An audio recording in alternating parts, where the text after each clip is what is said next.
1. This is a call to order of the first regular meeting for May 2021 of the Bridgeport Board of Education.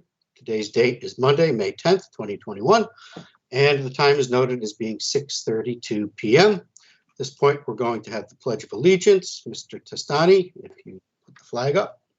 Yes, sir.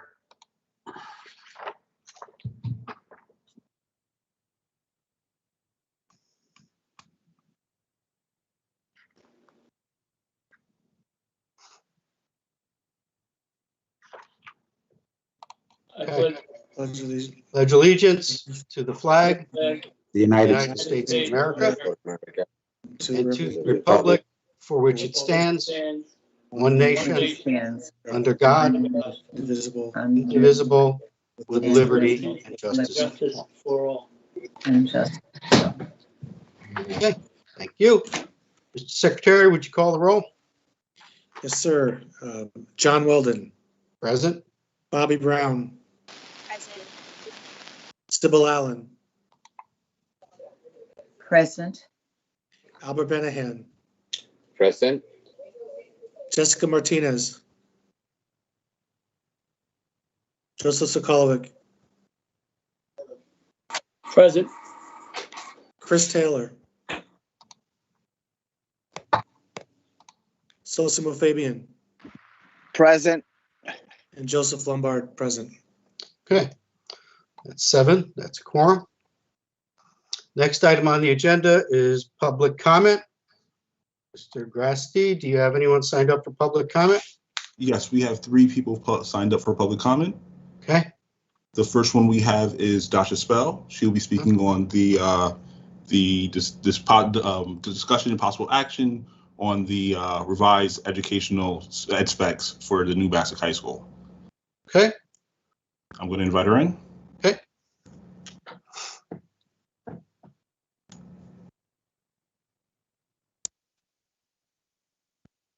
Ms. Bell?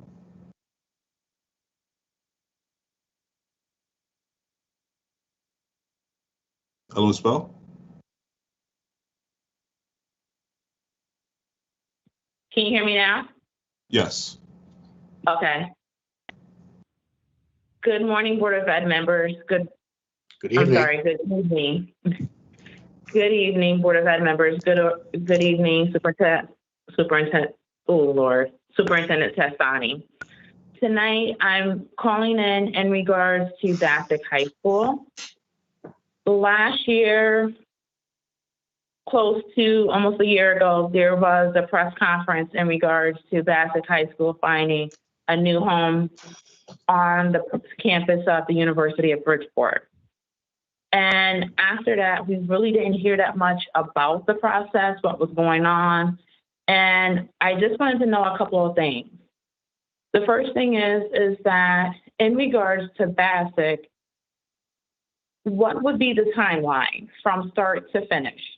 Because previously, when the discussion was on the table about Bassick, and there was, the contract bids that went out, you had contractors that came in with ideas and suggestions that won the bids. You even had a draft of what the new facility would look like on the current property. There was bonding that was made. It was added to the capital plan. Now with all of this, and this was due to having the foundation already there. Now that we're talking about moving it to another part of town, what would that look like in regards to the start to the day that it actually opens for the students? The second comment is that when we're talking about Bassick High School, I've been to plenty of meetings, especially facility meetings over the years, where community stakeholders and parents' perspectives, I feel haven't been heard when it comes to the development of these projects. And I'm hoping, especially being an alum of Bassick and actually living here in the West End, I graduated from Bassick, so I want to see it be just as nice as the other high schools in the city. So my question is that will there be an open town hall meeting?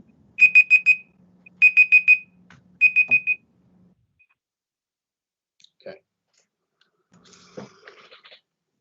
Next on the agenda, is there someone else for public comment? You said there were 3. Yes, the next we have Tammy Boyle, Okay. speaking on the same matter.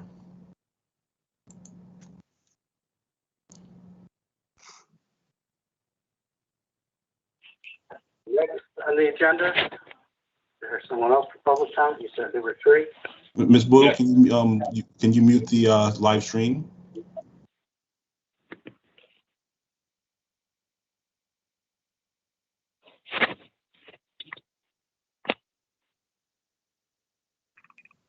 Ms. Boyle? Yes. Yes, the board is ready. Okay.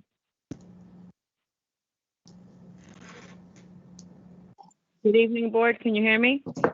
Yes. Good evening, board and Superintendent Testani. Many of you know who I am. For the ones who don't, I'm a very active parent in the Bridgeport Public Schools, have been for the last 15 to 20 years. I am here to discuss and give some accurate information on the proposal of what I understand is a dismantle of the BMA to combine it and put it in the same building as Bassick High School. As a parent that raised 2 teenage boys in Bridgeport, and this is no offense, I spoke to Dr. Viola. Me and Dr. Viola have a very good relationship. We work very well together. The best interests of both of us are the students. I've worked very well with Ms. Source. Everybody has their in and outs of working, but that's part of the job when you step in and be volunteer. I am totally opposed of putting BMA in Bassick High School. For one, I want to give you guys some accurate numbers on misinformed numbers of how BMA was being portrayed in this last meeting. BMA has evolved over the years from 2018 to 2019. I have sent Albert Benningham, the Board of Ed member, a document, and I believe I have sent it to a couple of the other board members, and I believe he forwarded it over to that. I want you guys to really quickly look at those numbers. BMA was portrayed to be one of the lowest performing high schools in Bridgeport, which is totally false. BMA is actually the highest performing. If you look at our graduating rate compared to all of the other schools, we have waiting lists of students that want to join this school. But the reason why we can't expand this great program is because we're being denied staffing on the administration level. Give us the staffing that we need to educate these students and make them great cadets that they can be, like my sons are as they graduated through BMA. And I'm going to be open and totally honest, and everybody on this board knows who I am. I raised 2 teenage boys in Bridgeport across the street from the projects. The worst thing I wanted to do was send my kids to Bassick High School. BMA was another option for parents to not have to send our kids to these Bridgeport public schools. Is the Board of Ed doing the best they can in these schools? Yes.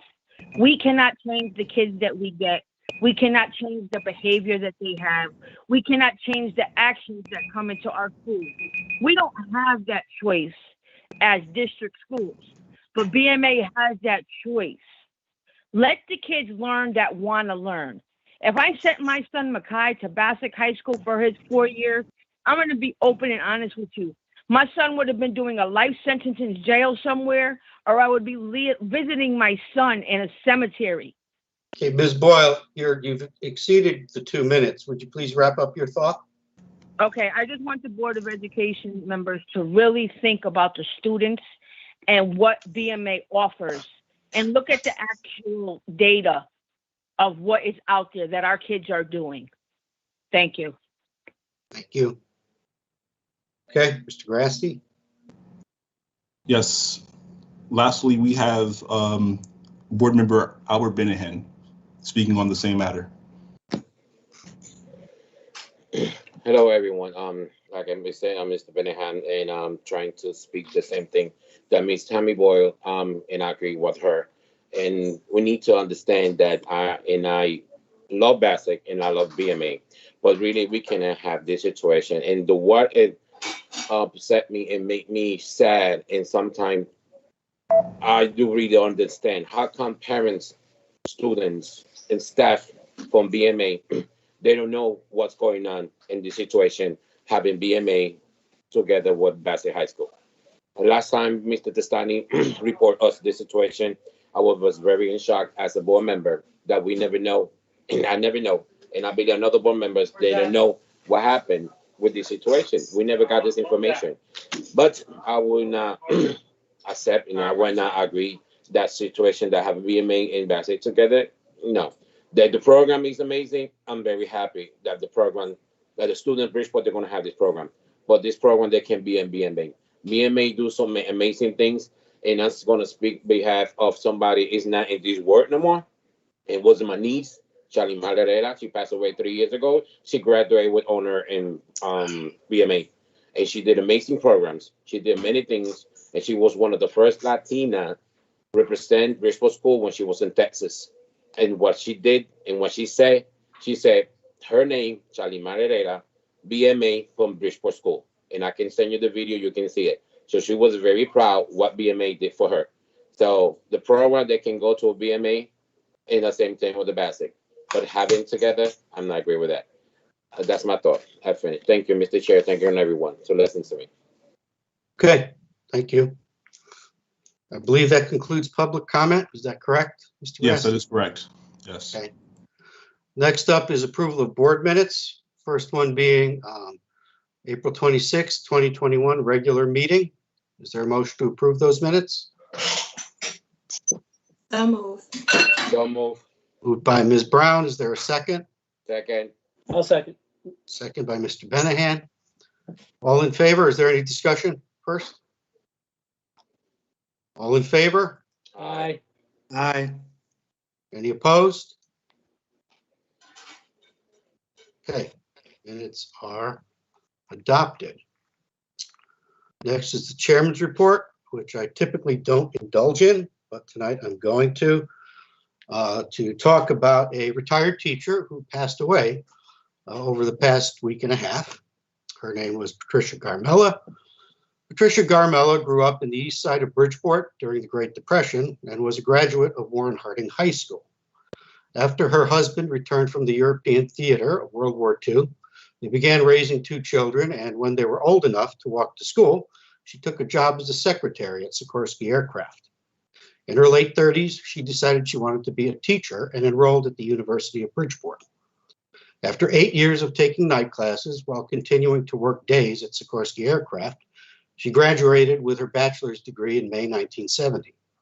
Later that year, she obtained her teacher's certification and in 1971, at age 45, became a teacher in the Bridgeport public school system.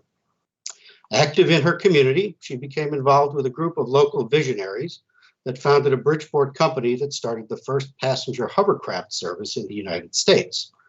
She served on that company's board of directors and helped start the service in 1976 that operated as a fast ferry between Bridgeport and Manhattan. The service was not sustainable and the company dissolved the following year. Nonetheless, her involvement in it was something she remained very proud of. She remained socially active, and on September 6, 1978, she was one of over 1,200 Bridgeport teachers who went on a 19-day strike as part of a wage-driven labor dispute between the Bridgeport Education Association and the Board of Education. After a week on the picket line, she was one of 274 teachers arrested for striking and was sent to Cap Hartfield in Windsor Locks, where she and her fellow educators were detained for 2 weeks. The strike ended later that month, and Mrs. Garmella was sent home, where she resumed teaching at the elementary level.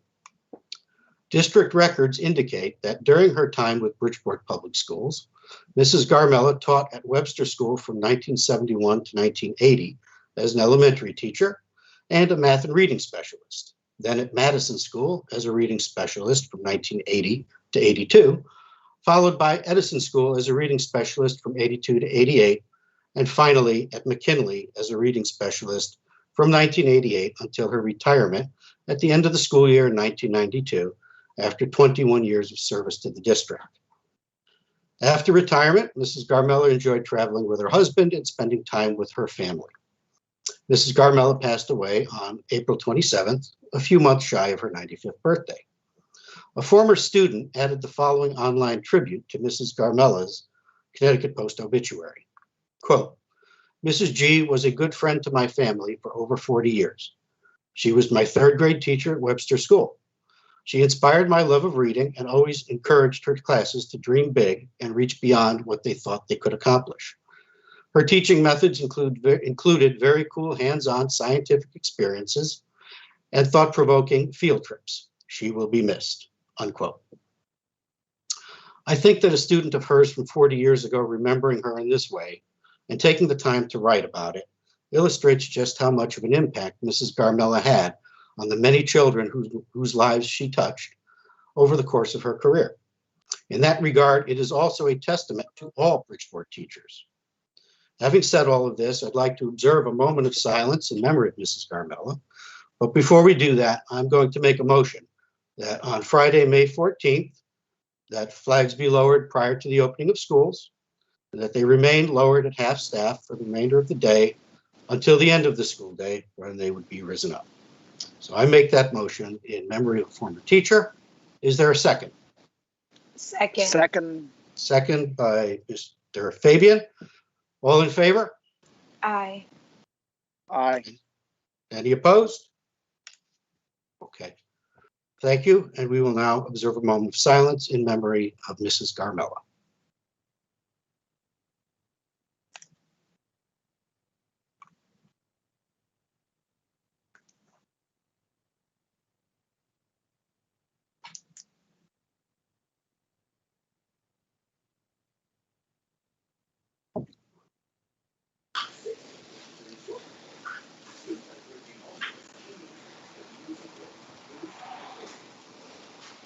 These things are always hard to time, but I'm going to say that I think we've observed enough time, and I thank you all for that indulgence. Next up is committee Mr. report. Chair, Mr. Ben sorry Van. to interrupt you, but I have a 2 point of privilege, if I might, please, before we start the meeting. What's that? Well, the first one is, thank you, is everybody know, and I want to point it for the record that in already send you some information about one of the Bridgeport School security. They did the retirement for after 34 years. We like to give the information, and for the record, for everybody know that Mr. Benji Labrador, he's retirement, after 34 years of Bridgeport School. So he really was Congratulations, very, Mr. Labrador. yeah, thank you. And he was very proud to be working for Bridgeport School. The second one I wanted to tell you, and it's a minute of silence for someone. Everybody know who, I believe, you guys know, Mr. Testani know, and I believe Mr. John Weldon, you know. It's just some person that was worked very hard for Bridgeport School, and then he passed away a week ago. And his name is Richard Priscilla. That Mr. Richard Priscilla passed away a week and a half ago. He had a situation, his health, it was not very good. He was working very close to us. He was a PDSO leader for some Central High School from Park City. He was the PAC president. He worked very close in when the Lisa Pavich was here working with us. And it was very hard to see one of the great leaders from Bridgeport School. He dedicated all his life for Bridgeport School to be sure parents and students be okay. It was very hard for me. It was very hard to lose a great leader and someone that care about Bridgeport School. So I'd like to, Mr. Chair and everyone, if we can make a minute silence for him, please. Okay.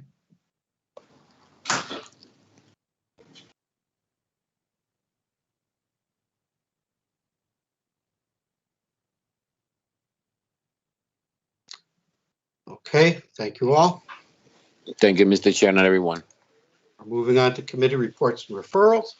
Ad hoc district-wide branding initiative. Ms. Brown, I think you have a meeting coming up. Yes, we haven't met yet, but we will be meeting on this month, the 19th. May 19th will be our meeting at 6:00 p.m. Thank you. Okay. Anyone have any referrals? Okay, educational diversity, equity, and inclusion. Dr. Fabian. Thank you, John. I'm going to try to schedule a meeting for the 19th as well, hopefully following the meeting that's already on the calendar. I recently got some numbers reflecting the diversity of the school district. I think that my colleagues are going to be very pleasantly surprised with the quality and quantity of diversity that we have within this school district, and I look forward to presenting those numbers. I am hoping that the agenda will reflect or will be a discussion on how to define diversity in an already diverse district. Okay, thank you. Are there any referrals? Okay. Facilities Committee. The Facilities Committee met this past Monday, a week ago, May 3rd, and we pushed one item forward to the full board, which we've already heard some comment on, related to the educational specification for Bassick High School. Are there any referrals? Okay. Finance Committee.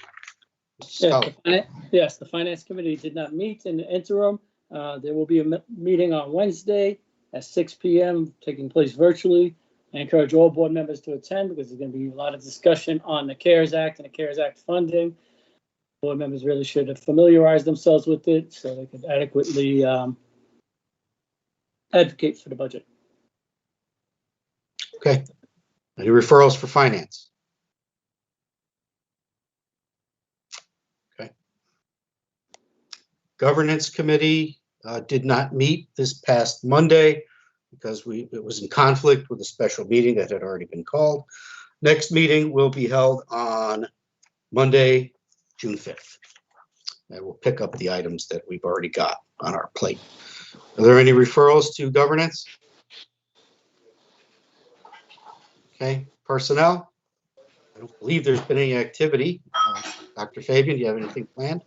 No activities. I'm waiting to see how the diversity committee meeting goes, as that might impact personnel. So nothing to report at this time. Okay. Any Mr. Chair, referrals? can I just confirm?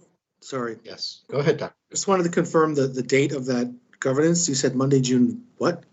5th? Did I get that right? That's the 7th. We have a board meeting.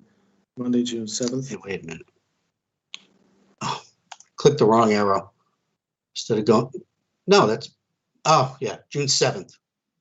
Is it before the general meeting, the regular meeting? The regular meeting would be June 14th. So the second Monday. Okay.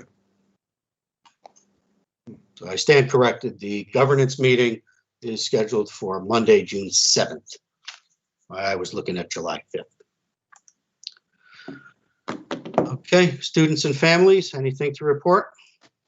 No, nothing to report. We're going to meet on May 20, 2021 at 5 p.m. Okay. Teaching and learning? Yes, the Teaching and Learning Committee has met. We've got an upcoming item on the agenda. We also discussed the science curriculum and the diversity within the science curriculum. It was a great presentation. We talked a little bit about the aquaculture school and how great a program it was and is, and how it's actually underutilized by the students of Bridgeport. And we have a minority of students from Bridgeport, and more coming from the surrounding area than all the other like interdistrict schools, or the best way I could put it. And hopefully we could get more students interested, and we could sell it a lot more across the district. I'm excited to see what's going on in the science department, and the next meeting will end. We also got an update on special ed that's chipping away at the backlog, and that's going to be a regular thing coming up. And the next Teaching and Learning Committee will take place on May 17th, 2021. May 17th, 2021, either at 5:30 or 6 p.m., depending on the extent of the agenda. Okay. Any referrals? Okay. Superintendent's report. There's been a few positive developments recently. Want to report on those? Yes, sir. I would also like to piggyback on what Mr. Sokovic just reported real quickly on the aquaculture school.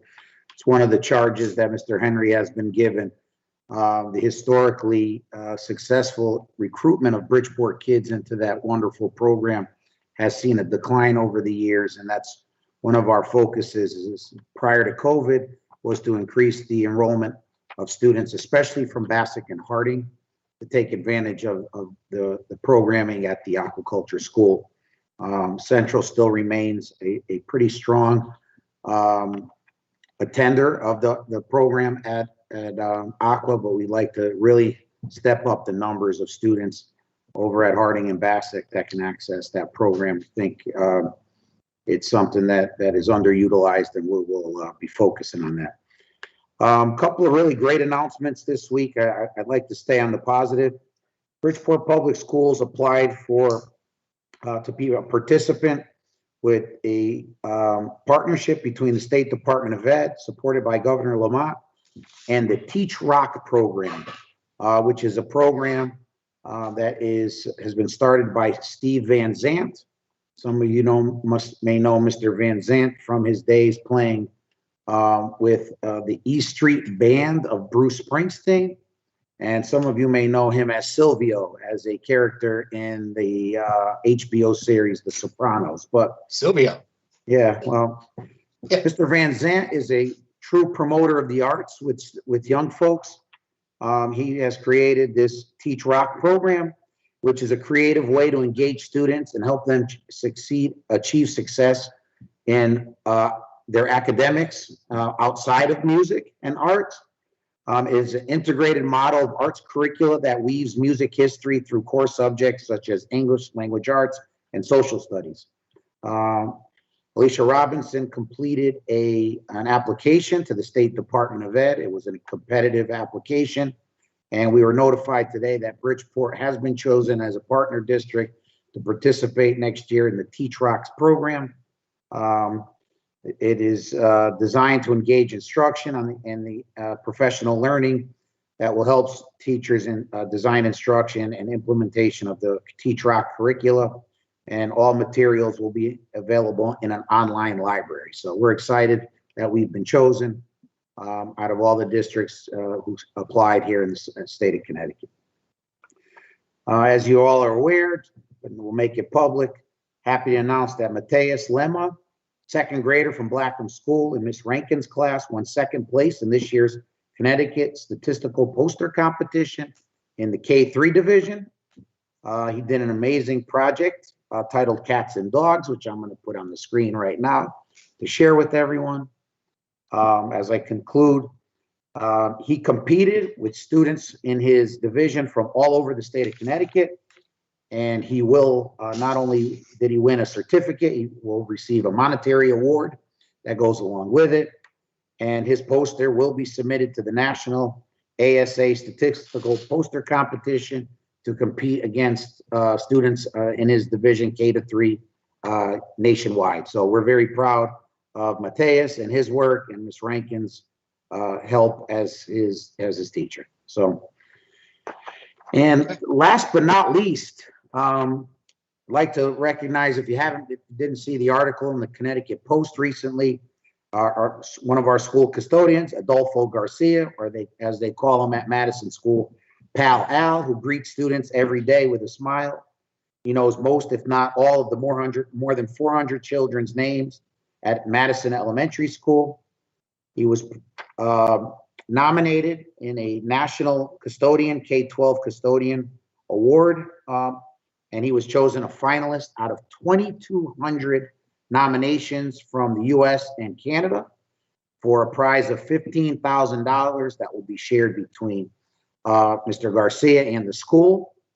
He was nominated by Miss Tracy Williams, who teaches second grade at Madison School, and not only appreciates his care for the kids and his hard work within the building, but Miss Williams suffers from multiple sclerosis, and Mr. Garcia helps her with all the physical tasks that makes her job much more difficult because of her disease. And she said, quote, "Without the help from Mr. Al, I would not be able to be teaching.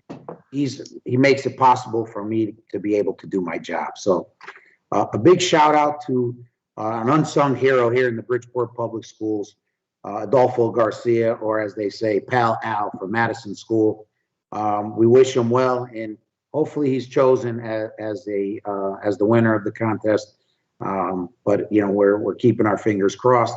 An announcement will be made on Friday, May 14th. So good luck to Mr. Pal Al in his journey here. But it's great for him to be recognized again out of 2,200 applicants from all of the U.S. and Canada. Anyone have any questions? Mr. Weldon, this is No, Fabian.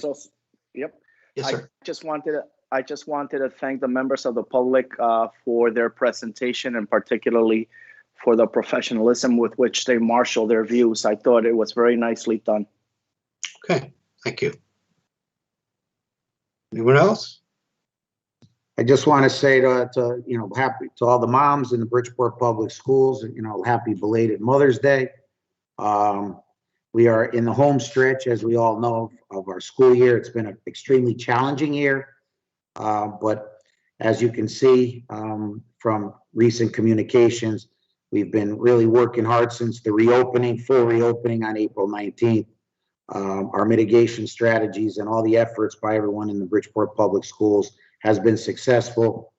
We are now heading to the final stretch of the last few weeks of school. We have encouraged schools and principals to really have an enjoyable end of the year for our students. Some fun activities are scheduled, as you're all aware. Again, June 16th at the Hartford Healthcare Amphitheater will be our graduation day for our high school seniors. We're looking forward to the big day for all our graduates to celebrate together. We do have some proms and other end of the year activities that are coming up.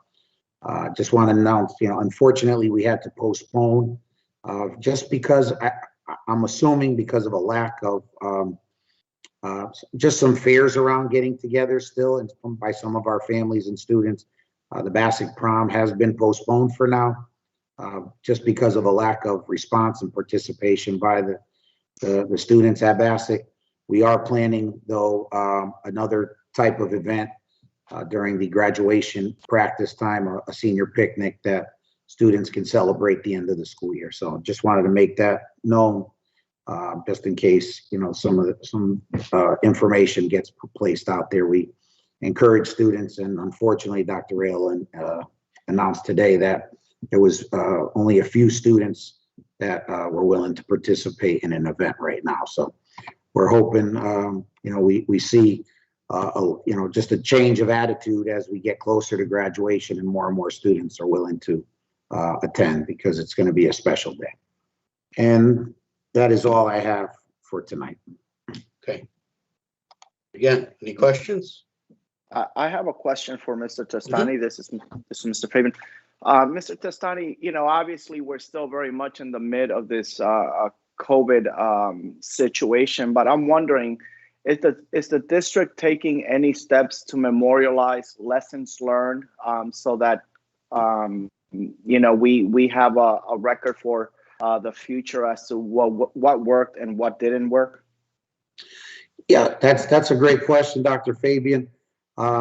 We've been really trying to have discussions around and reflect back as we've gone through the school year on what things that we've done extremely well, where we could have had some improvements, and some of the mistakes that were made along the way. So I do think that when this is all said and done during the course of the summer months, as we begin to plan for the reopening of the new school year, as we reconvene as a reopening committee to tweak the plan so that we can have a plan available for all the public to have online again, to know what to expect as we reopen.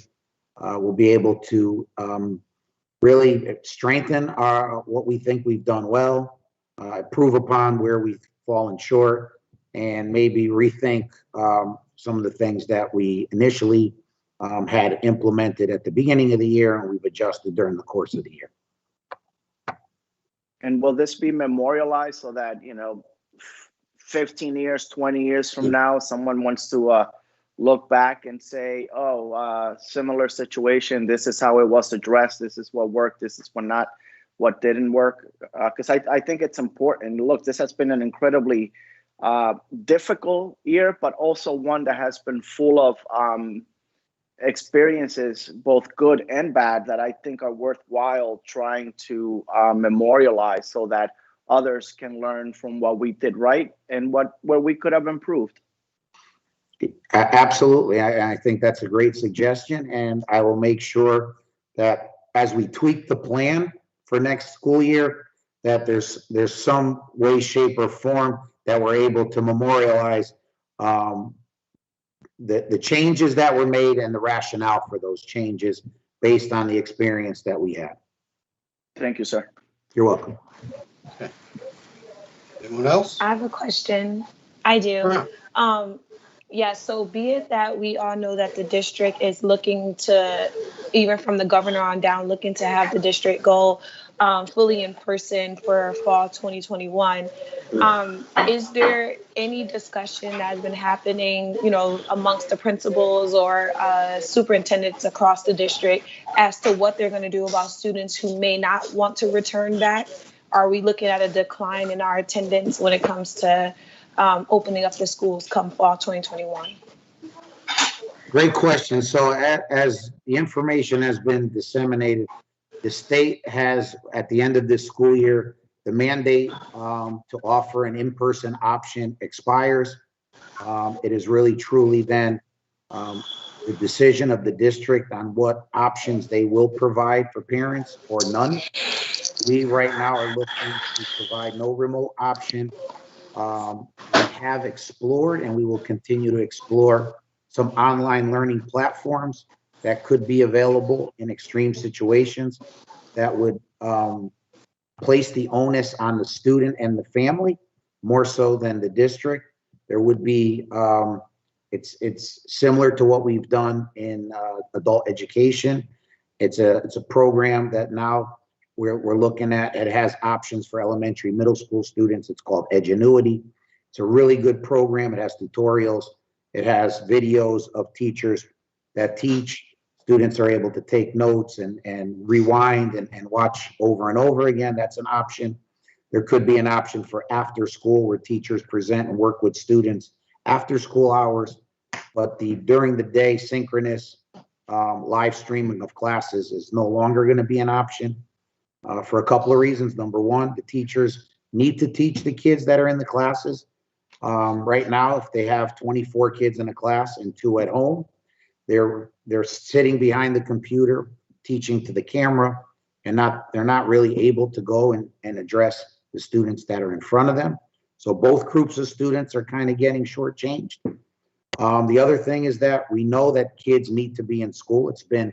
It'll be 15 months outside of the classroom for many students, and another year will just further hinder their ability to assimilate back into the classroom later on. There are some options being looked at statewide where the local RESCs, which would be CES in our area, would offer an online option for parents of districts that belong to the RESC. And that's something that's being explored as well. But I really think it's important kids get back to school. 15 months away from the classroom without in-person learning is a long time. We really need to do an assessment, not only academically, but social emotionally on kids to make sure that they're safe, not only physically, but mentally as well. Is that it, Ms. Brown? Thank you. Yes, thank you. You're welcome. Mr. Benahan, you have your hand up. Yes, thank you, Mr. Chair. Mr. Testani, did Mr. Rayola having communication with the PTSO president, Ms. Tommy Boyle, about situation about what's going on with the prom and all this stuff like that? Then, so that they can work it together, as a team, that what they can do for the school and for the students.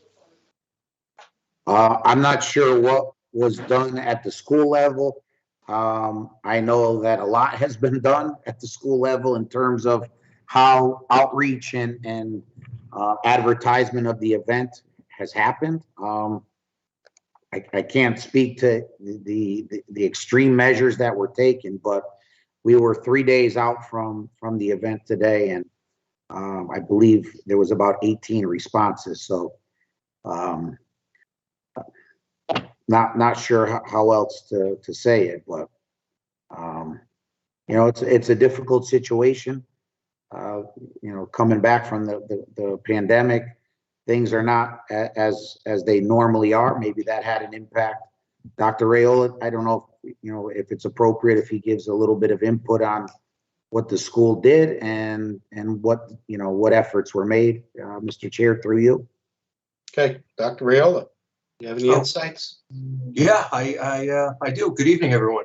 To your first question, Mr. Benham, yes, I spoke with Tammy over the weekend. You know, at the time we weren't sure of the number of responses, but she knew we were doing a joint. You know, I informed her then we were doing a joint prom with BMA. We had a nice plan put together. We had something scheduled down at Seaside Park at the band shell. You know, we went through all the permitting processes and all those things, but unfortunately, the student response didn't justify the cost that we would incur. You know, as far as reaching out to students, we both me and Ms. Soares, you know, through phone blasts, email blasts, Twitter blasts. I know I did a couple, and I know Ms. Soares had 8 or 9 occasions where she reached out. We also reached out through our teachers in all the senior classes on both levels to re-engage the kids and see if they wanted to participate in it. The cost for the event was very minimal. You know, it was a very reasonable cost. I think we had settled on $20, and you know, again, you know, per the superintendent, we were just trying to engage the kids, and it's frustrating and disappointing. So, you know, please, if anybody's listening, parents, kids, we are looking to have an event. We're looking to celebrate our students as much as we can, and you know, we had discussed with the superintendent maybe that week of graduation practice. You know, trying to regroup and establish something, but we're trying to get some student leaders to take the reins on it and you know, engage the group. Thank you, Dr. Ray. Thank you, Dr. Rayola. I appreciate it. Thank you, Mr. Testani.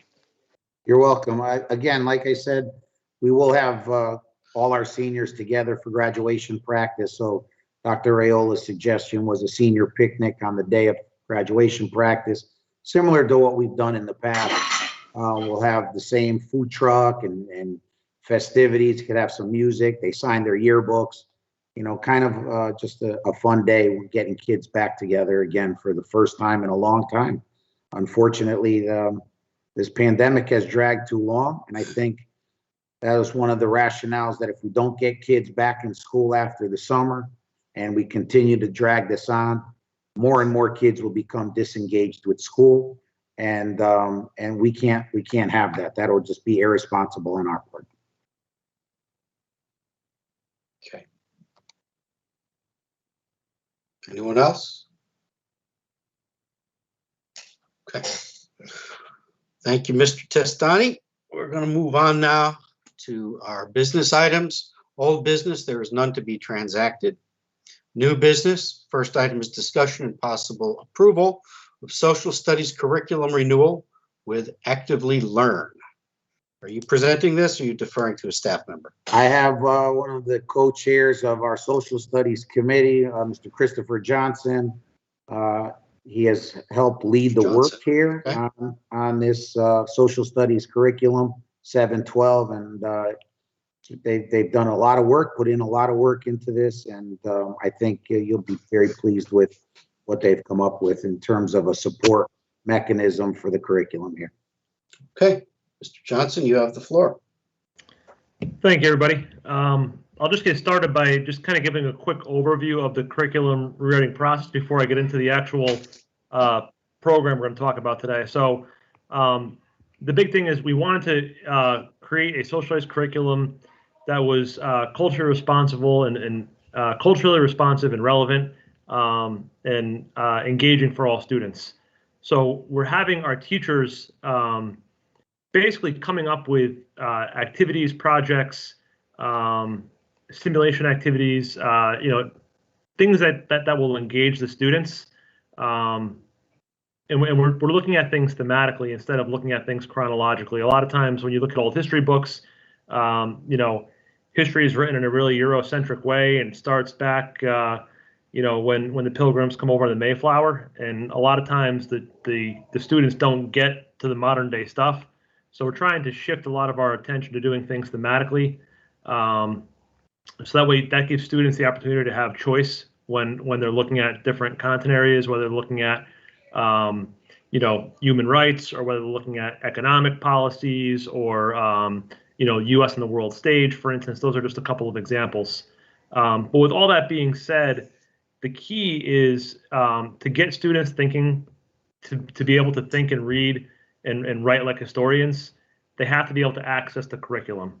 So the product that we're going to talk about tonight, it's a product called Actively Learn. I think you guys are relatively familiar with it. I believe Dr. Jenkins spoke to you guys about it a few months back for ELA 7 or 8, if I'm not mistaken.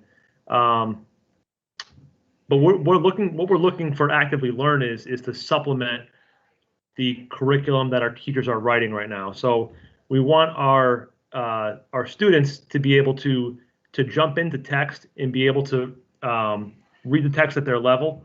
Some of the things the program does do, it changes lexile levels. Let's see if I can share. Can I share my screen possibly? So you have the ability to do that, Michael? He should be all set. Okay. Thank you.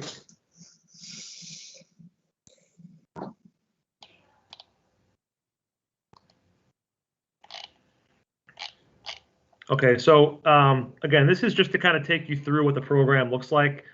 Again, it's a differentiated support tool. So that's really the key here, is that we want all students to be able to access the curriculum.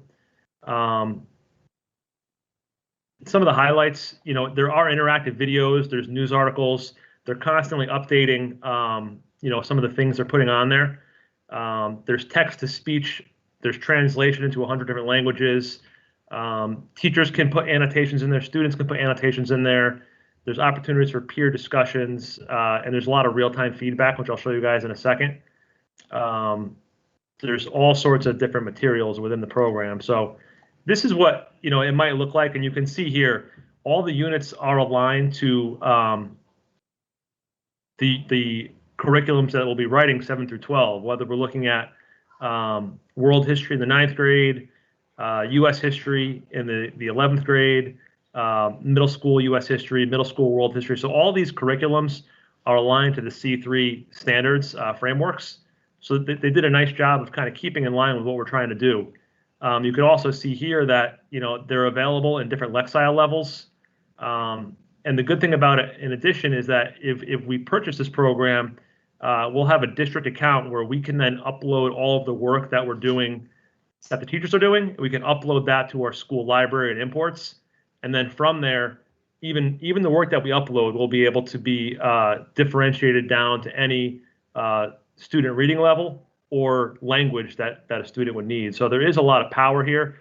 You can see here, I just pulled this up last week or a little over a week ago, and there's already, there's an article about the Derek Chauvin murder charge here. So you can see here that there's constantly updating, putting current events up there as well. Some of the other things, there's document-based questions in here, which a lot of history teachers are familiar with doing, and we want students to be able to look at history and analyze events and kind of put their own spin on it, answer questions. So there are DBQs embedded in here. There's textbook sections embedded here, including the We the People program, which is a very popular program that could be used in our civics classes. I haven't really had a chance to play with it too much. I don't teach a class, so I couldn't do this at the time. But what you could do is you'll notice here that the teachers will receive real-time feedback. So for instance, you'll get feedback instantaneously to see, how many students got number 1 correct, how many got number 2 correct, how many kids are looking up different vocabulary words that you've had highlighted. So teachers are going to know instantaneously how their students are doing. At the same time, students will know instantaneously if they're getting questions right or wrong, and it'll kind of give them some feedback and guidance as to what they can go back and do. This is what a student screen might look like, and you can see it's going to mirror the close reading strategies that are being taught across the district to get our students to become active readers and understand what they're looking at. And what that means is the kids can highlight things, they can go on the side, they can make notes in the margins, and you can see who's making the notes. Teachers can highlight key vocabulary words if need be. So there's a lot of power within this program itself here. Like I said here, teachers can add some notes. You can see there's some different notes on vocabulary words. The questions that about 2 slides earlier, I showed you the data that would come back. And the other thing that's really nice is that all of the questions are tied to depth of knowledge standards. So you'll easily be able to identify, which students can get all of the level 1 type questions versus which students can get to level 4 type questions. So then you can, differentiate your instruction to make sure that all students are learning at the same level. Again, the one point that I do want to just drive home here is that, this isn't our new curriculum purchase. This is a supplement for our curriculum purchase. The key being we want our students to engage in academic debates, academic discussions, conduct their own research. This is a tool to help every student engage in those curricular discussions at a level that they are comfortable with. So that's really what this program is all about. I know everyone's time is valuable, so I went through that really quickly. I'd be happy to take any questions that anybody has. Okay. Gonna open the floor up. Anyone have a question? Raise your hand. Anyone? Bueller? Okay. I guess it's pretty clear. So in that event, I'm going to seek a motion to approve the social studies curriculum renewal as presented by Chris Johnson with Actively Learn. Is there a motion to that effect? So moved. Moved by Ms. Brown. Is there a second? Second. Second by Mr. Lombard. All in favor? Aye. Aye. A little enthusiasm. All in favor? Aye. Aye. Opposed? Okay. Curriculum is renewed, Mr. Johnson. Thank you, everybody. Thank you for being Great here. job, Chris. Feel free to stick around, but if you've got other things to do, feel free to go. I'll stick around, but I'm going to turn the camera and the mic off. Fair enough. Thank you, guys. All right. Mr. Next on Rowland, the I have a agenda, cur- discussion and possible approval of revised educational specification for New Bassett High School. Mr. Weldon, I think Dr. Fabian had a question. Oh, I'm sorry, Dr. Fabian. Yeah. You had a question? Yeah, For Dr. I was For just Mr. Johnson or? No, it wasn't for Mr. Johnson, but Mr. Okay. Johnson's presentation made me think of this, and maybe we Okay. can, I just want to put the question out there. We don't have to address it now. Okay. But, more and more I'm wondering as I see the advances in technology and I see our children become much more conversant with its use, I'm wondering, what is the district expectation and how are we involving librarians in the education of our children? It's something that, look, when I was growing up and going through school, librarians were a critical component of the educational system, and I just see technology really, in my estimation, unfortunately, not allowing the same degree of interaction with the librarian that we had, when I was going to school. And I was just wondering if at some point we can maybe hear a little bit from the superintendent as to how we're integrating librarians into the educational process.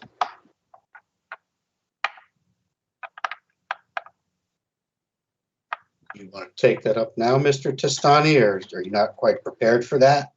Yeah, I think that's something we could take up at a later time, but just to gather more thoughts around it. I mean, it's a lot different than it was. I think Dr. Fabian has hit it on the head with the the switch to online resources and online selections, that the focus is much different, correct? But yeah, we could take that up and I can have something prepared for the next board meeting. And when you do that, Mr. Tostani, I want to know if there's still such a thing as a card catalog. Yeah. I'll leave it at that. Mr. Chair, that actually brings up this is Mr. Joe Lombard, a question I had about what Mr. Johnson presented. Sure. And that is, when you're adopting a traditional textbook series, you can review the content and so forth. But with what you were showing, Chris, was sometimes new and current events were coming up as suggested readings, suggested topics. What I wonder is, who is writing those? Is this the same, authors that are authoring it's not a text, I realize that, but where are they coming from, these stories, and as far as the perspective and so forth? Is it coming from a source, a centralized source of writers for these things? Or is it coming from Yahoo or CNN or Fox or wherever, these things? That was a thought I had. I'm fairly certain we had this conversation with the folks a few months back when we first had these conversations, and I'm pretty certain they tried to do their best to meld sources, and they do have staff that write majority of these pieces, trying to be as unbiased as possible when writing them. I can't get you a definitive answer. I don't want to say with 100% certainty that's the case, but that's the best of my recollection of that. Okay, thanks. I mean, obviously I voted for it. I was curious as we're talking about this. You think of a resource like a librarian, they can really many times point you to some good, hopefully objective resources. So that's why it made me think of it. But yeah, they also include units within that Actively Learn portfolio there that are aimed specifically at detecting bias in sources and being able to figure out what's valid and what's not valid. So there is some of that embedded within that, and that's what every history teacher should be striving to do anyway. So that's a big component of our history curriculum. Just outside of the library, and like I said, I mean, every student has a computer in front of them now, so we wanted to move away from the textbooks because it's want students to be literate citizens in the digital world here. Okay, all right, thank you. I think we also want to make sure that since they are online, that they are learning the ability to be discerning with respect to what they find online, to know, what is really a legitimate, unbiased source versus what is opinion or spin or one opinion or another. I mean, does that kind of thing come into play? Are they taught about that? Yeah, that's a big part of the curriculum in general. So when we're looking at the history standards, detecting bias and evaluating sources and being able to synthesize information. So looking at multiple sources and being able to kind of draw your own conclusions from a variety of sources, those are really that's the center of the skill set that we're really trying to push in this new curriculum development. One of the things I think that the committee has done a really good job on is making the laptop, making the digital resource a producer of work and not just a word processor or something that you just look up and answer. That's something that is not integrating technology in the curriculum, but really getting them to produce work, to defend their work, to explain. And I think it's going to be an important turning point in our social studies curriculum, and to really get kids talking, to be able to come up with an idea and then to support it, and have discussions with their classmates. So really the teacher becomes the facilitator, as we've talked about for years. But now this is something that we get away from the textbooks, we get away from the traditional methods, and really get more creative and get kids thinking about it and coming to and drawing their own conclusions. Is there I know it exists at the college level, but is there a mechanism in place where, you know, students' writings can be verified for authenticity as opposed to being taken almost verbatim from things that they read online? I know that colleges have that ability to check students' work in that regard. Do we have that ability or not? And if so, to what degree does it get used? I think one of the main components is if teachers are having students write, having students, orally present or defend, they can tell when reading something written by a student is authentic or if it's been plagiarized. There's patterns in writing that they'll easily be able to identify something that's plagiarized and be able then to sit down with the student, review it, and either give them an opportunity to redo the work or if there's a just complete denial, then whatever next steps are taken within the building. But I think teachers have that ability if they're asking students to actually write and actually to present orally and defend their work. Patterns develop and teachers can tell when things are plagiarized. Yeah, that's the way it was when I was in high school. But I know I'm just in the modern world, like when I went back to graduate school, we were specifically told of a program that when you turn your paper in, it's going to be run through. And if a certain amount of it is found elsewhere on the internet, there will be a problem. So I just think of that in terms of preparation so that students get used to that idea, because when they go beyond high school and they do go to college, if they do, that's the kind of thing they're going to encounter, and it will be unforgiving.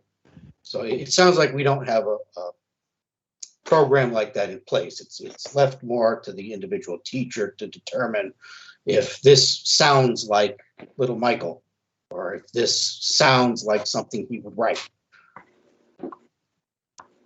Kind of like it was when we all went to school. Yeah, and I think, obviously when you get to grad school, you get to those higher levels. Yeah.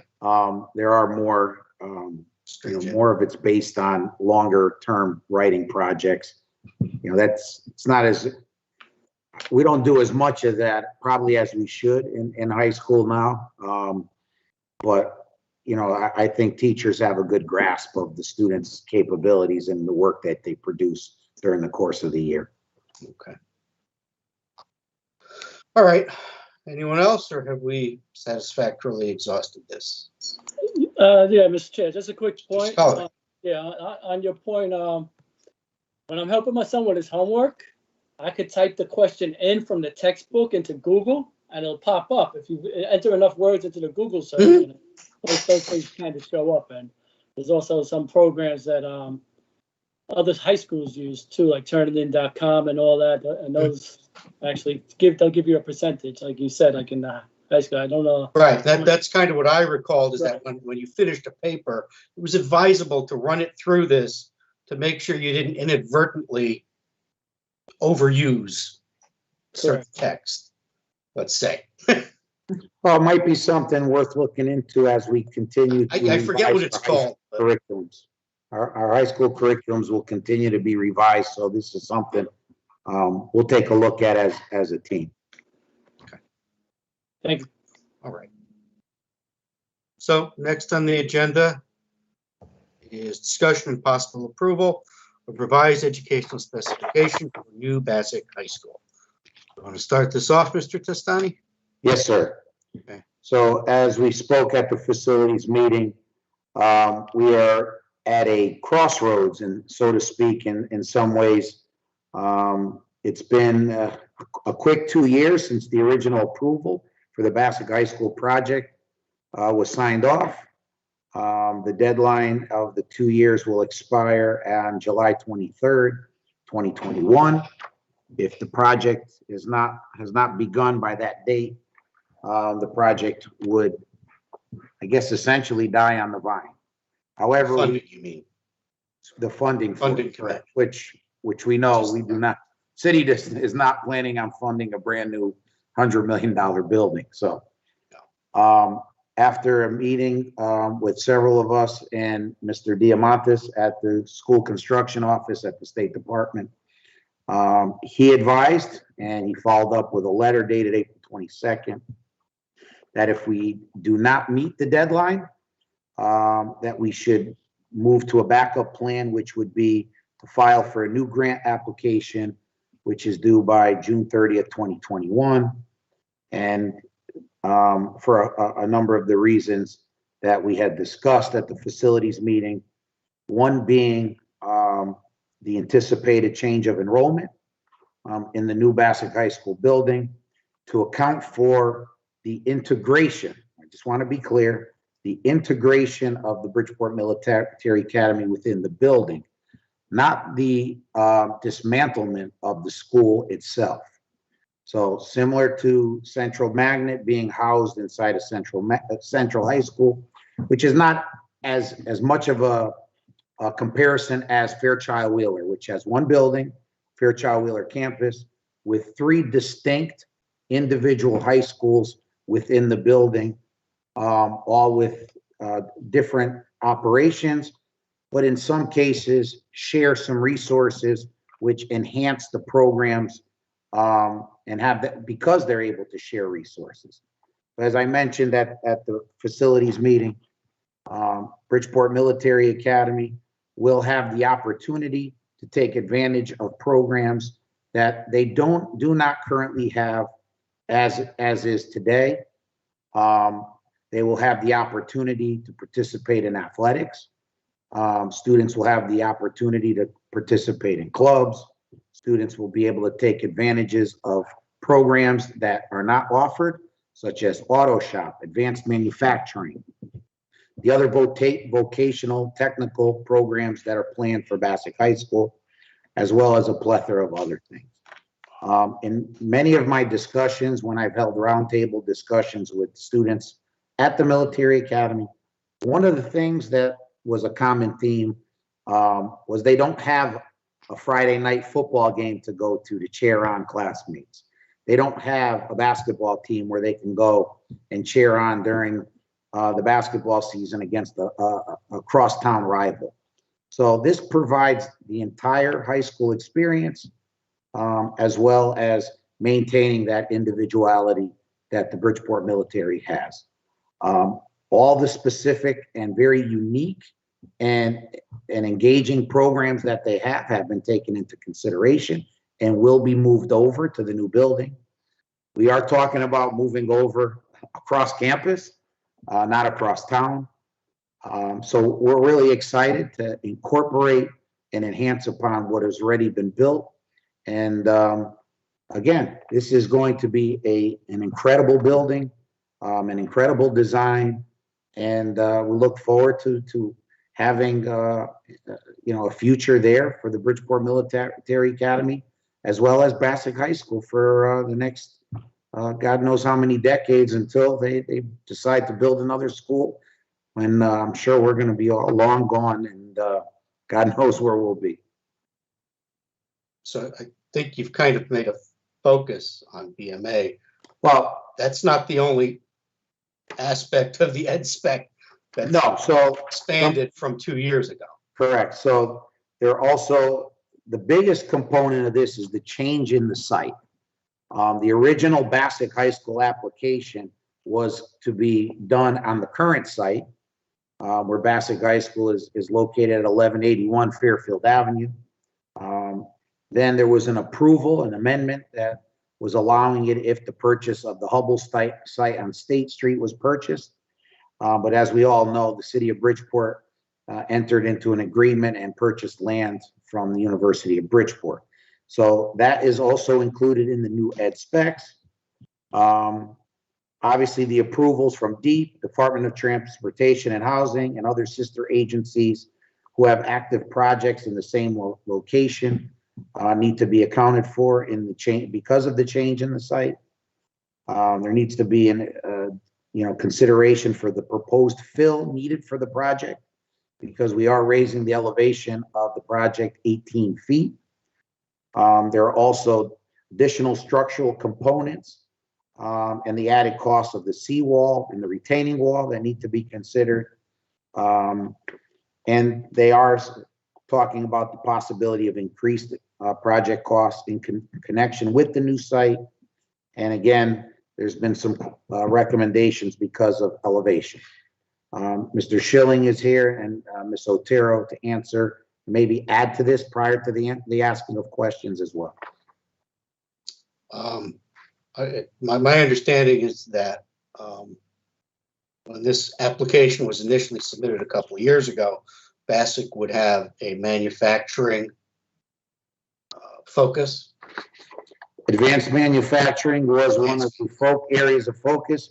It continues to be, as well as the additions of an electrical shop, the building with Tango Flight of a 2-passenger aircraft, HVAC, and carpentry. So you've added some construction trades into this. We've added some building trades and opportunities for students that are in addition to advanced manufacturing and auto shop, which are at the current site. And we did kick off the first build of Tango Flight this year as well. And I believe you said this at the facilities committee meeting. What was it that made the administration select the specific building trades that it did?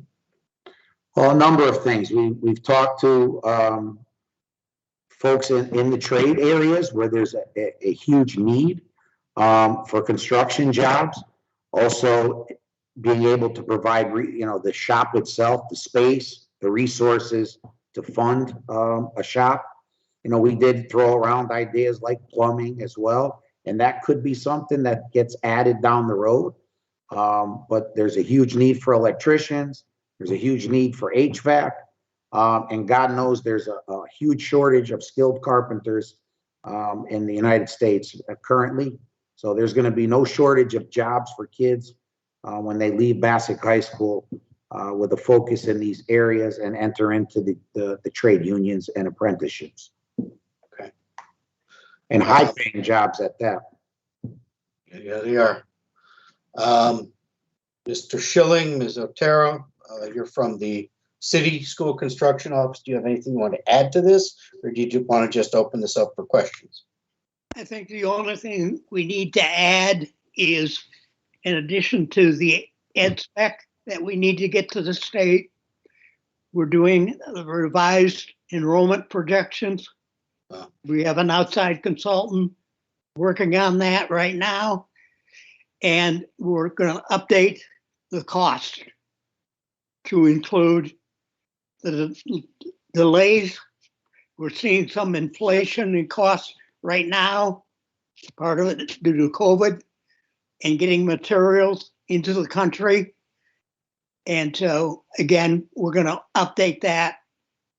We need to get it to the state in the month of June.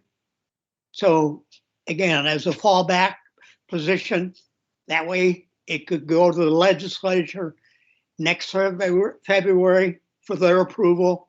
They approve it. Then the grant starts again. Okay. Do you have anything to add, Ms. Otero? No, I think we covered everything. Okay. And I want to just clarify, while there may be a degree of likelihood that this is what's going to have to happen, this is more of a fail-safe. In the event things don't pan out over the next 2 months and we're not able to get things up and running with construction, then we will at least have this package in place. The ed spec is only one small component of the bigger grant application, but they've all got to be put in place so that if in the last 2 weeks of June it comes to this, then we can just pull the trigger, make the submission, and then we set the clock back at the beginning. So this this isn't set in stone, but it looks like it's going to go this way. Again, Mr. Sokolovic, you have your hand up. Yes, sir. I got a few questions and concerns since the last meeting. I raised some of them at the facilities, but thinking more on it. Seeing this email that was sent to us by a parent, and also recalling a prior email I seen that got recalled. Which had more information, but I can't get that data anymore. But it's concerning. We're talking about folding BMA into BASIC due to the enrollment numbers, and I look at the disparate impact that it'll have on a Hispanic population, because the enrollment at BMA is actually higher than it is in aerospace. And when we look at the Hispanic population of BMA, it's 63%, where aerospace is 37%. So we're consolidating one school because it's small, and yet another school gets the remaining, so and that's even smaller. And I would like to know also where on the application can we add BMC as a standalone school, and if we try to build two schools on that property, will it be approved? Because I was led to believe at the last meeting that it could keep its inter-district charter, but I don't see how it could do so if it's called Bassett High School / military program. So to answer a couple of those questions, number one, the parent that sent the email I spoke to this afternoon on the phone, and her issue was she thought it made perfect sense when she got answered the question that she was given the understanding that the school was being dismantled next month at the end of the school year and would be incorporated in Bassick High Schools beginning in 21-22. She didn't realize that this was part of a construction project. So once that was discussed, she felt very, very happy with the decision and understood it completely. And that's why she did not participate in public comment this evening. It doesn't need to be a standalone building to be considered an interdistrict. Unfortunately, we don't have, we have about 9% from out of district right now. That's all we're pulling. One of the things that is giving aerospace a difficult time in increasing the enrollment is because we cannot exceed the 75%, 25% of in-district to out-of-district. We can fill that school, aero, we can fill IT, and we can fill biotech tomorrow and get that school to 1,500 if the state would waive the 25-75 rule. But unfortunately, we will be penalized if we do not maintain that 75-25. And that's what's frustrating right now, is that we have students that want to go there. They're chomping at the bit to go there, and we cannot pull from the waiting list unless more suburban kids enter into the school. And not only suburban, but they have to be suburban white. They can't be suburban of color, because then it still doesn't throw the racial imbalance. It throws the racial imbalance off. So that's one of the challenges. I got a couple more questions. Sure. That being said, with the racial allocations, for want of a better word, BMA doesn't have such a problem. But according to the data in front of me, if it's accurate, in 2020 and 2021 school year, there was a waiting list of 244 students chomping at the bit to get into BMA. Why is that list so large? Well, the problem becomes that when we look at data management, we had the discussion this morning, applications get made. As you're probably aware, Mr. Sokolovic, there are families that apply to every school. And then based on where they get in, if they get into multiple schools, they choose a school. So the number of students on a waiting list may not necessarily be 100%, we'll say. But one of the concerns I had with what information was provided to folks is that if we do have a waiting list of that magnitude, why is it then not? Why aren't we pulling from it as soon as kids leave? Because we have, last year, as you know, we had 40 some odd students graduate from the school, yet the class, when it entered in 9th grade, had over 90. So along the way, as students left, because it is a school of choice, it is not an inter-district magnet, as Dr. Black has reminded me, it's just an open choice school. So parents choose to go and then they can choose to leave. But when they leave, we don't immediately fill the spot and go to the waiting list. And that's concerning for a number of reasons. And when we looked at the historical data for the ed specs, every year from October enrollment to June enrollment, the numbers are trending in the opposite direction. So in 15-16, October's enrollment was 270. In June, it was 246. In 16-17, it was 329 October 1, went to 314. Yes. We went 301 to 295. We went 297 to 279, 324 to 309, 340, and now this year, we'll see what the end result will be. But we're not building that program because there's a lack of teachers. Class size in that school is lower than the comprehensive high schools. So there is room for students there. We can pull off the waiting list if there's an effort to do so. Final question. Have there been discussions with the Navy as far as funding? Because I understand there's some funding attached to the program. The funding is to provide the program. I mean, if we move the school to the opposite side of town, the funding would not be jeopardized. What would be jeopardized if we change the program itself? I mean, it's a junior ROTC naval program. It's as everyone has said, it's a great program. We'd like to continue it. We'd like to enhance it, and we'd like to recruit better. We'd like to get more students involved in it. I mean, more students access to all our programs. That's why I think being a standalone school right now, we're limiting the access of those students to everything else that a larger comprehensive school can offer, especially in a brand new state-of-the-art building. I mean, you know, I could see if we were saying, all right, leave your school like this woman thought at the end of this school year and go over to the 1929, 1969 buildings of Bassick. But this building is going to have everything and anything that you can imagine. I think it'll draw kids from all over Bridgeport as a way to get into that building. Again, I don't see the downside. I just see that the possibilities are endless for all students here in Bridgeport to have an opportunity to access the programs there.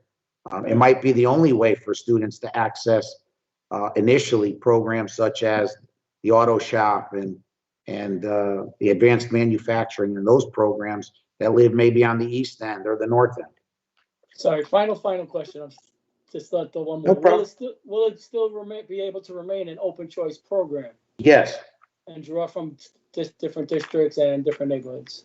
Absolutely, and we're hoping in a brand new building, maybe with the athletic programs and everything else, that we could draw more students from all over. I think that is a challenge. And it's a challenge even for some of our suburban districts in sending to the inter-district magnets sometimes, is that, you know, athletics, kids want to play sports, kids want to be in the band. When you're limited in some of those options, you know, it narrows the pool a little bit. Thank you. Mike, this is Sosimo. I have a quick question. Have we had any town hall meetings so that the BMA parents have an opportunity to be educated, to be heard, and feel that they are part of the process because just today alone, I feel like, there's an element of either anxiety or misinformation with the proposed changes that might be addressed if we were to have a town hall meeting where parents had access to information. And I'm wondering if that has already been done. No, sir, it hasn't been done quite yet. We're waiting for get things moving in the right direction before we start giving anyone any undue anxiety. But as we talked about, if we're applying again June 30th, if this project doesn't get shoveled in the ground by July 23rd, and we have to wait till February for an approval, there won't be a student in the Bridgeport Military Academy that'll step foot into the new Bassick High School. They'll all be graduated from the building they're in. But I do think it would be to our advantage to make sure that as we start to do future recruitment, that parents have an understanding that what's going to happen and what their students will have access to, and the rationale behind it, and have an opportunity then to make an educated decision prior to deciding whether they're going to send their child to the new location. That makes sense. Thanks, Mike. You're welcome. I do think, however, that it's not a large group of people, but I think, just like you've had roundtables at Central and Harding, there may be a benefit to maybe you just taking an hour one afternoon and meeting with the students there just to give them an understanding, because it sounds like there's been a little bit of misinformation floating around. And if you take an hour to sit with those kids and their parents, get them to understand what this is really about, even if they're not going to be part of this building for some years, it would do a lot to make them feel better and not make them feel like they're being forced into something. Absolutely. And part of the thought process of this came out of roundtable discussions with students. And I think they need to understand that, their voices were heard loud and clear in why some kids decide to leave this building, why some kids don't come to the school, some of the things they thought they were missing. But I think it might be part of a larger discussion once we present to the entire, even Bassick community, what the building's going to look like, what are the programs that are going to be part of it. I think, because I think it's something we're going to need to do for the entire Bassick community and BMA community, to unveil what the building's going to look like and what programs and are going to be part of that school, because I think the folks on the west and south end also need to know what's coming, and the excitement around it. Yeah, and I've been wanting for us to do that. It's been difficult with the current circumstances, but I think the sooner we do that and everybody gets to see what's coming and what the real plans are, and they see it's not going to be as imposing and scary a change as some people might think it is. Mr. Benahan, you've had your hand up. Go ahead. Yes, I am. Thank you, Mr. Chair. Before my question, I'd like to say some comments, Mr. Stani, for everyone. Why don't put the program in the school for BMA? That's one of my situations. They can give it their own team. So they give their own team, they can give it the transportation. And some of my comments, I'd like to know, so where are they going to put the GROTC and the fair respond? For the one that don't know what's the mean GRTC, that's Junior Reserve Officer Training Corporation. So I wonder, they have a second floor about BMA and they have a full thing. So I'm confused of that. So that's my comment. But my question for you, Mr. Testani, when this program they're going to start, when everything going to start to getting for Bassick and having BMA involved, or why they can have this program, one in Bassick and one in BMA? What is it different? Why they cannot be separate? Well, I mean, BMA doesn't have the capacity to have full sports teams. They don't have the numbers in the building to be able to compete. They don't have fields. I mean, that's a challenge in and of itself at Bassick currently. But all the programs that are offered at Bassick High School are part of a large comprehensive program. And there's no auto shop that can be built. There's no place to build an airplane. There was very specific specifications on what we needed in terms of a facility to build the airplane. Bassick was the only place really that can conceivably do that because of the auto shop and the overhead doors and everything that goes along with it. The advanced manufacturing is unique to Bassick. The equipment, the teachers, they don't have that at the other schools. So what is unique to BMA is not offered at the other schools, and what's unique to Bassick. But this is an opportunity to integrate the two as a win-win. I think it's important to be able to do this. We have this opportunity, and we only have one shot at it. Giving us the ability to make the building larger on the site is a one-time opportunity. Once we build the building, it's over. Then if there's a need for a new facility, we'll never get that chance again. So why they don't give it transportation for the kids, wherever, like you say, okay, I understand BMA, they don't have everything you say, but they cannot give it on transportation for all the students, whoever would like to have this program or whatever, all this program you say about Bassick. What happened with transportation with that? I'm not transportation to where? Let's say whoever kids want to do any program or anything Bassick's gonna have, they can give it transportation to the kids of a BMA. Well, there wouldn't be any time in the day for them, and you're asking now to provide buses for a handful of students, maybe initially that want to go. I mean, we'd have to have an after-school program then, which may not exist. I mean, there may not be. There's not funding for it. There may not be a teacher for it. And as you know, busing is costly. So now you increase the budget unnecessarily when we're able to incorporate this as part of the school day. I mean, kids go to auto shop during the school day. You know how it operates at Bassick. They don't go after school. They don't go before school. So, there's going to be choices that have to be made, just like the kids that go to Aqua, during the school day, they can't maybe go to RCA, or the ones that go to RCA leave early. So these are all different choices. We want to give kids as many options as possible and exposure to it. So another one, me to understand, okay, thank you. They want to use the number of the kids' number, just fill up the school, because then the state will not approve it without the numbers. Well, no, the state is looking to approve the project again, mostly because the location has changed and because there's a resilient project that is apparently going to happen at some point in the next 18 months while we're doing construction. So that's why DEEP and DOT need to sign off on and give their approval. But right now it's kind of in a stalemate at the state level. And where the responders and the GRTC were going to be fall in the building? Are they going to have their own, just in case they move BMA, to Bassick? Yeah, absolutely. We have a whole floor dedicated to BMA.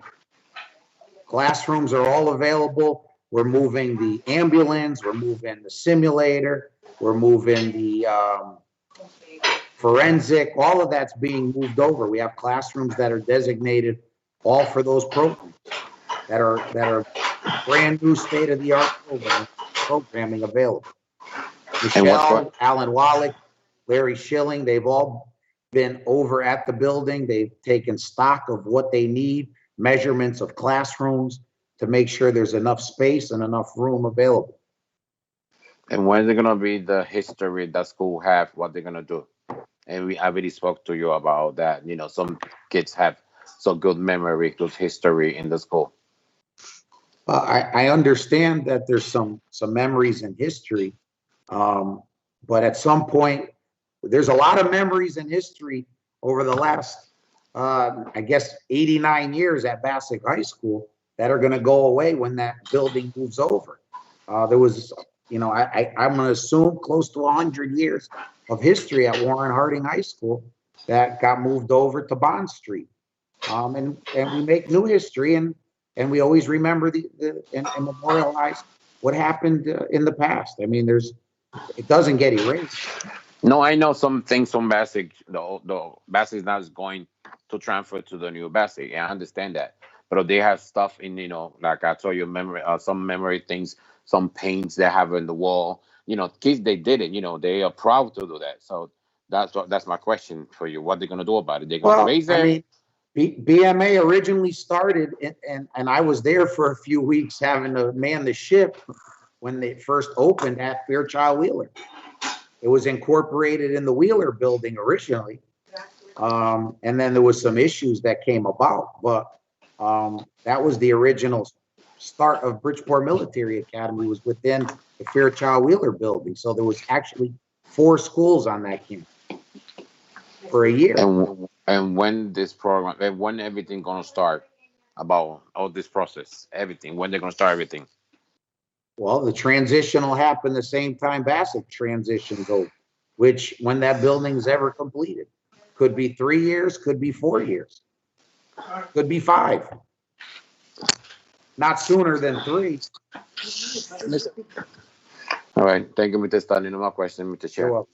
But wait, Mr. Chair, I just want to say that I want to kind of build on what Mr. Benahan was saying, and again, why I think that perhaps, either a conference or a town hall meeting, it is those very issues that Mr. Benahan just raised that I think we need to demonstrate a requisite amount of sensitivity both to the alum as well as to the current students and parents, so that we can get the buy-in that we need. It's much easier when we get buy-in, and a simple conversation, a plan, with the adequate precautions that this is all uncertain and that we are currently in the mapping phase, I think would be beneficial. I do think that people are sensitive about this. And look, I heard one of the public speakers, I believe Ms. Boyle, who was an alum, and it's always a good thing when we have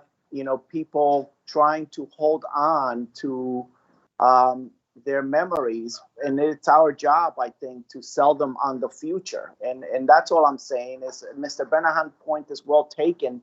We should just engage them and try to sell them on how this is moving forward, not erasing or not, undermining the accomplishments of the past.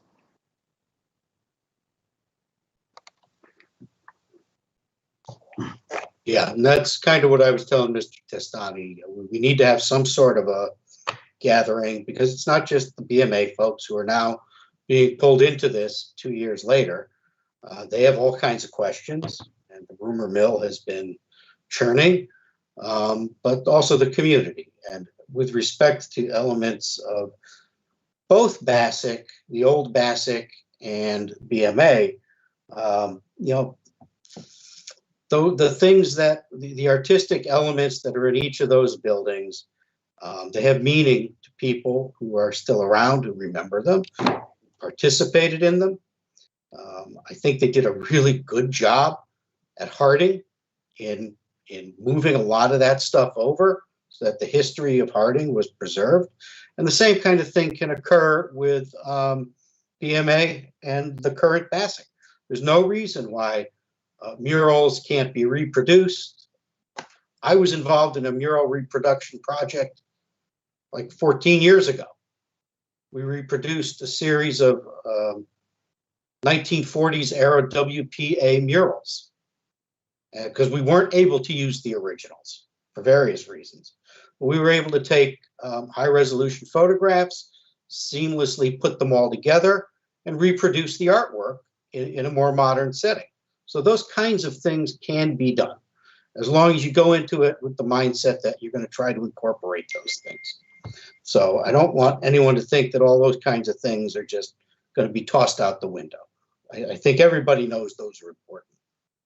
Well, and incorporated in the new school, when we met with the architects a few weeks back and they gave their presentation of the design of the interior and the exterior of the building, a lot of the history of Bridgeport, the west side of Bridgeport, the south end of Bridgeport, and of Bassick High School are to be included in murals, in student artwork, to be added to throughout the hallways as we grow the school, to tie the old and the rich history of the schools inside the new building. So this is a blank canvas that can develop and be created to whatever the kids want. And whatever's in the current building over in the former swing space can be memorialized for eternity.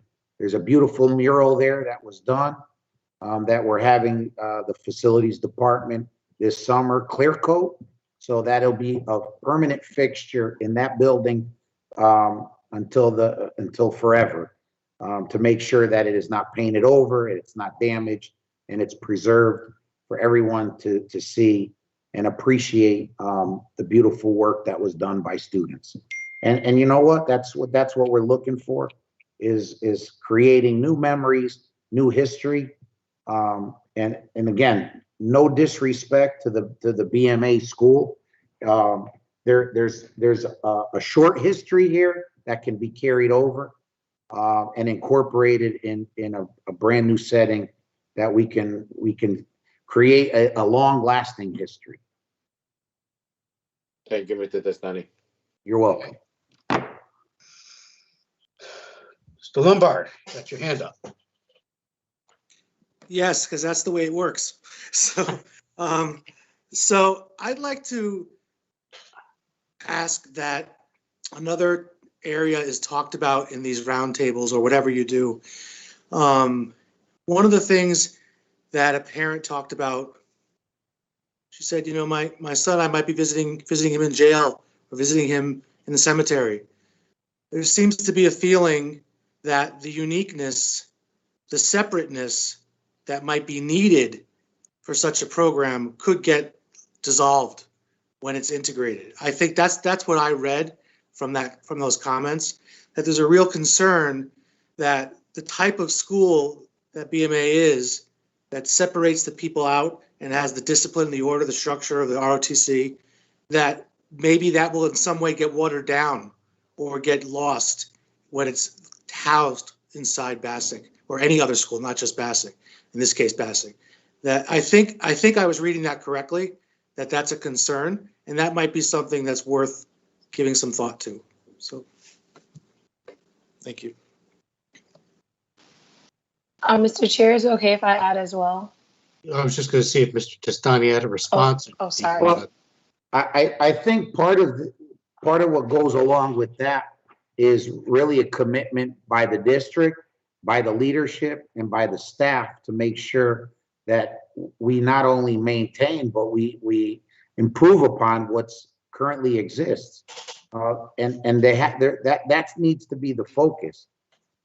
We once had a thriving medical magnet program at Harding High School that, because of inconsistency and consistent changeover in leadership for a number of years, the program was not a priority anymore, and it dissolved. But now we're trying to get that program up and running. There's a commitment from the district level. There's a huge commitment from the school level to build that program to what it once was in providing medical career opportunities to kids across Bridgeport. There was once a business magnet program at Bassick High School. But again, when we do not commit and maintain consistent leadership, and there's not a focus from the adults, that's where the programs fade away. So it's important that we incorporate this.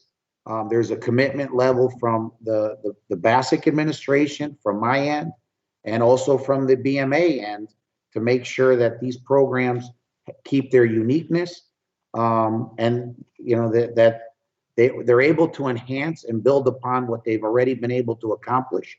We're given this exposure to many students. I think, you know, it's a hidden gem that many kids don't see as a viable option for them. And I think it really speaks to the fact that we need to do a better job to make sure that kids get the support they need, so parents don't feel as if it's either this or the cemetery, or it's either this or jail, because I believe that we need to do a better job in making sure that kids get the support they need, especially coming out of the pandemic, that it's not, as we heard in the winter time, it's either basketball or the streets. I mean, that is a message that somehow our kids are getting from somewhere, that there is only one way or out, or there's only one way to success. And as I said to the coaches, and I'll say to the staff, that is our responsibility to change that narrative, to make sure kids understand that they are much more than a basketball or a football or a program. They are much more than that. And obviously, we're not doing a good enough job at conveying that message to all kids, because it's not just about capturing 90% or 95%. It's all kids have to realize that they have opportunities, and they are much bigger than just one component of their life. And I'll stop at that. Ms. Brown, can I ask one more question? Is it all right if I ask one more question? Okay. Sorry, just to follow. So my other question is, you were talking about the opportunities that will be available to students, BMA students, that they can have at a larger school. Talk about sports, talk about the programs, automotive, HVAC, whatever it may be. Are those things able to be worked into their curriculum with their specialty curriculum that they already have, in a way their electives taken up by their program? Is there room for that kind of stuff in there? There's a lot of room for that. And that's part of the issue, is that some of the complaints that I got from students were that they were taking courses multiple times in order to fill graduation requirements, and I know that was kind of a stretch of the truth, but that they didn't have enough options for that. And with the increase to 25 credits to graduation and changes being made, kids need more options. And the smaller the school, the fewer options that are available to them. And it's not just about staffing, it's about having the resources and the capability, the capacity to offer that. So I think that is one of the things that is lacking in the program now, that we can enhance and do it much effectively and efficiently. That's great. Thank you. Thanks, Dr. Bobby. Raiola, you looked like you were trying to chime in. Yeah, no, I think the superintendent just hit on it perfectly. We switched to a block schedule, as did BMA. The graduation requirements increased. So now not just BMA students, but BASIC students as well are going to have more opportunity to take more electives and more classes.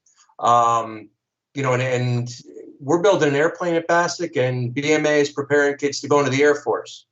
Seems like a pretty good match, that type of thing, you know. Or if you're going to go into the Army, the Corps of Engineers, and you're learning how to build something in a construction class, you know, there's a real natural partnership here that when I sat with the superintendent and we talked about the curricular partnership, it's really seamless. It's a pretty nice partnership when you start looking at it and thinking about it, and both ends as well, for the BASIC students as well as the BMA students.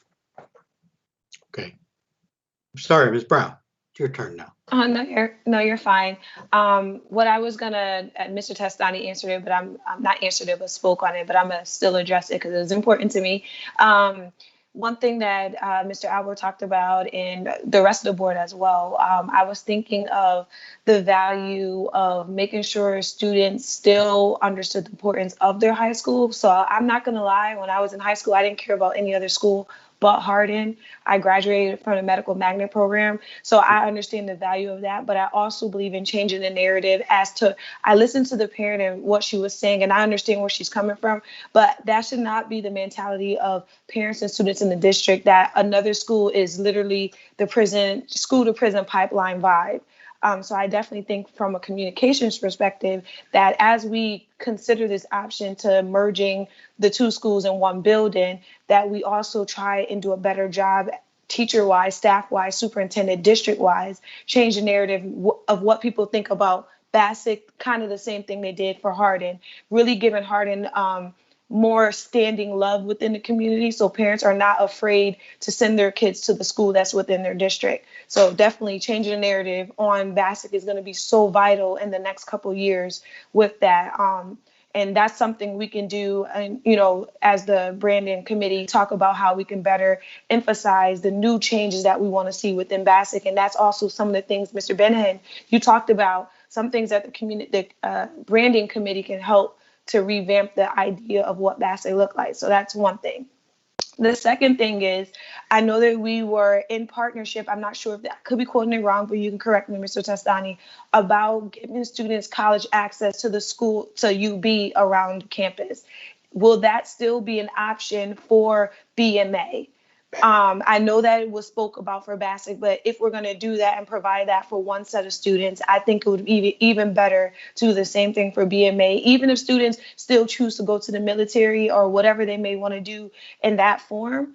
I know that some programs, if they do graduate in the military field, actually give you college credits if you go to the military and they, put you into that field. So it'd be good if students can also knock some of those prereqs, college prereqs off of them so they can have access to further their education. I'm on the side of that because I think it's so important if we're going to be putting two schools in this area. That would be, important. And then I have one more that just popped up in my head: safety of both BMA and Bassett, because we already know a lot of the students that will be around the UB campus are older than our own students. So is there a safety protocol or something you guys had in mind to make sure things do not happen to our students? I'm not saying UB is dangerous, but I'm just saying they are older, our students are younger, and I want to make sure that they do stay safe with this merge that is about to happen in the next couple of years. So great points, Ms. Brown. Yes, BMA students, Bassett students, they will all have equal access to all programs, even programs that we've had. I've had lengthy discussions with the new Goodwin College folks coming down there who really want to be part of the Bassett community in a number of ways that'll benefit both schools. I think that's a huge priority of theirs, and we'd like to take advantage of all the opportunities there, as well as our continued partnerships with Housatonic Community College, with advanced manufacturing, and other areas that we can enhance with them being closer to the downtown area. In terms of safety, I think that's something that both Goodwin College and our folks on our school security end will be collaborating a lot on to make sure that students are safe on campus. I think the college folks, they have their concerns. We have our concerns based on some of the older boys possibly and having younger girls in the same area. So I think there's going to be a huge effort to maintain some separation as we're integrated on the campus. Thank you. You're welcome. Mr. Lombard, you got your hand up. Yeah, I was just going to comment, as I believe, as far as I know, UB has an ROTC program. I don't know if there'd be any cooperation between the junior ROTC and the senior ROTC, but that might be an opportunity. If it still has it, I believe it had it. So yeah, I'm not sure what programs, once Goodwin officially takes over, will stay, will go. I know they're looking to maintain as much of UB's programs as they can. I think a lot of what UB was going to shed in terms of programs happened before the administrator, the president, left. She cut a lot of programs already, so I'm thinking whatever is left, it has an interest, or Goodwin wouldn't have taken that campus over. There are some thriving programs that we're hoping that we can make connections with. And I think one of the big things that needs to be said here is Dr. Aola, from the first moment that it was, broken to him or spoken to him that BMA would be part of his school, a possibility of them being part of the school community. He welcomed the idea with open arms, the ability to work with the administration at BMA, when the time does come, to have two schools in one building. So I think that's an important concept that needs to be mentioned, that there was no apprehension whatsoever on his part, being the principal at Bassick and having another school with another administrator come in and be part of the building that was considered the new Bassick project. So. Thank you. Okay. All right. So I am going to ask for a motion to approve the revised educational specification for Bassick High School as presented by staff. Is there a motion to that effect? So moved. Moved by Ms. Allen. Is there a second? Second. Second by Ms. Brown. All in favor? Aye. Aye. Any opposed? Opposed? Who said that? Me, Mr. Benahan. And the reason You're I'm frozen gonna on the oppose- screen. I couldn't see you.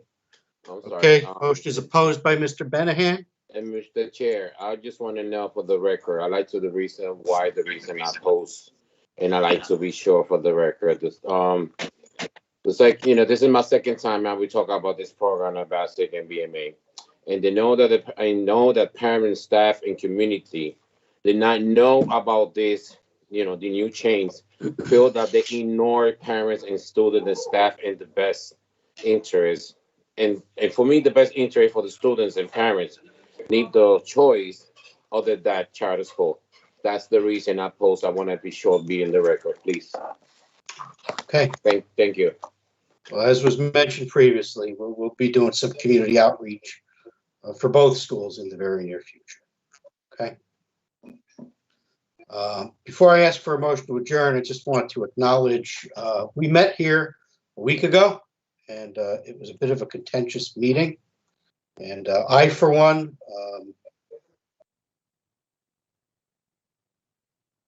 reacted, I feel, poorly to some remarks that were made about myself and the superintendent and superintendent's predecessor to some degree. And so if I offended anyone in my demeanor last week, I apologize for that. As I said, there were some things said that were, I thought, very unfair, I'll say. And I should not have let that get to me, and I did, and I apologize for that. So I just wanted to put that on the record. Is there a motion to adjourn? So moved. So moved. Second. Moved by Mr. Lombard. Is there a second? Second. Second by Ms. Brown. All in favor? Aye. Aye. Any opposed? Okay, we are adjourned. Time is noted as being 6:30 p.m. 8:30. 8:30 8:30. p.m. My eyes are getting bleary. It's magic. 8:30 p.m. Next meeting will be on Monday, May 24th. Thank you all. Thank Have you. a good week. Yeah.